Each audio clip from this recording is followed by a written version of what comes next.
Moi, tout d'abord, je suis sportif depuis tous les jours. Depuis gamin, depuis 4 ans, mon père m'avait inscrit dans les activités périscolaires, à l'école, un petit peu l'EMS. Ensuite, j'ai fait du sport toute ma vie en fait. J'avais commencé par la muscule en 2001, que de la muscule. J'avais fait beaucoup de sport collectif avant. Et c'est là que j'ai mis le premier pied dans les salles de sport en fait. Après, à partir de 2005, j'ai commencé à faire des cours collectifs, mixés avec la musculation. C'était tout bête parce que j'avais gros a priori sur le fitness. Et puis, comme tout homme, c'était un sport entre guillemets pour les filles. Et à cause de mon travail en décalé, du coup, j'ai dû mixer un petit peu des cours collectifs. Et puis après, j'ai adoré ça. J'en faisais plus d'une dizaine d'heures par semaine. Et un jour, je me dis pourquoi pas, parce que j'étais toujours quelqu'un d'avenant dans la salle, j'avais beaucoup d'expérience en musculation. J'aimais bien aider les gens, etc. Et puis un jour, je me suis dit pourquoi pas en faire mon métier. Et c'est de là que j'ai décidé de partir sur une formation de coach sportif.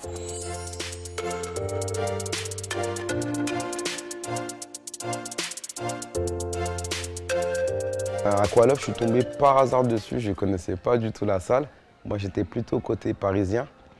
Et toutes les salles qui étaient sur Paris, bon, j'avais fait mes tests de sélection sur une école en Picardie, sans prétention. Il y avait un peu comme des détections, il y avait des gens d'Aqualoft, un peu de salles de partout, sans protection aucune. J'avais fini premier en fait des sélections pour être coach dans l'école. Et là, j'ai rencontré le manager Julien qui m'avait proposé de rejoindre l'équipe. Après une grosse réflexion, je voulais rester un peu sur mes acquis, à côté de Paris, dans la salle où je faisais du sport. Tout était prêt à faire mon stage là-bas. Et un jour, j'étais parti visiter les installations sur Saint-Thibaud-des-Vignes. Et puis, quand j'ai vu le cadre de travail, je me suis dit, ah, c'est magique, c'est exceptionnel.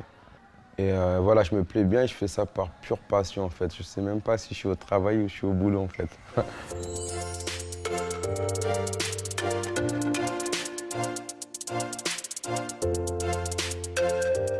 J'aime bien transmettre et les gens, moi, ma récompense quand je fais les cours, etc., c'est quand je vois qu'ils bougent mieux, qu'ils progressent mieux, qu'ils mentalement et psychologiquement ils se sentent bien. Là, moi, c'est ma victoire en fait, c'est la réussite. Comme je dis à tout le monde, je suis obligé d'avoir une petite rémunération pour vivre, mais si je pouvais le faire gratuitement, je l'aurais fait.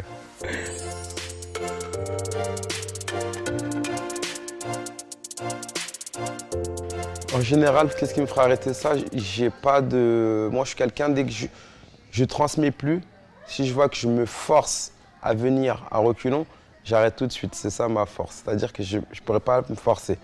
Tant que ça va être naturel, c'est un truc que j'aime bien échanger, j'aime bien transmettre. Du côté plaisir perso, c'est-à-dire que je me dépense un maximum. Et le fait de transmettre, j'ai tout ce qu'il me faut en fait. Là, je ne me vois pas arrêter comme ça.